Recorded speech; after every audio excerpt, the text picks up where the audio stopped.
ماں کے نام جائیداد ہے، وہ اپنی زندگی میں 4 بچوں کو دینا چاہتی ہے، 4 بچوں کو نہیں دینا چاہتی، اس کے 8 بچے ہیں، کیا یہ جائز ہے؟ قانونی حد تک جائز ہے، لیکن وہ ہبہ کرنا ہوگا، اپنی زندگی ہی میں دینا ہوگا بالقبض، قبضہ، ہبہ با قبضہ۔ اور اس میں اگر اس نے یہ کام یہ کیا ہے، جن 4 کو محروم کیا ہے، وہ بغیر کسی سبب کے کیا ہے اور کوئی وجہ اس کی معقول نہیں ہے، تو اللہ کے ہاں پکڑی جائے گی، سزا دی جائے گی بہت سخت۔ لیکن قانون میں یہ ٹھیک ہے، جیسے کہ میں نے عرض کیا تھا کہ لا جو ہے وہ تو چاہے ڈیوائن لا ہو، اس کے ساتھ کھیلا جا سکتا ہے کوئی کھیلنا چاہے تو۔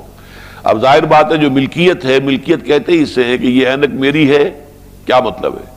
میں جسے چاہوں دے دوں، ہبہ کر دوں، جس کو چاہوں فروخت کر دوں کہ صاحب اتنے پیسے دے دیجئے لے جائیے۔ تو یہ جب تک کہ مجھے یہ اختیار نہ ہو فروخت کا، ہبہ کا، تو وہ یا کسی کام کے لیے وقف کر دوں، دین کے کام کے لیے وقف کر سکتا ہوں، تو ملکیت کیا ہوئی؟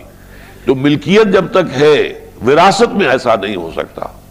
وراثت میں تمام وارثوں کے حصے پورے ہوں گے۔ اگر وہ زندگی ہی میں ہبہ کر دیا جائے تو ممکن ہے، جائز ہے، قانوناً صحیح ہے، لیکن اگر یہ ظلماً کیا گیا ہے تو اللہ تعالیٰ کے ہاں پکڑ ہو جائے گی سخت۔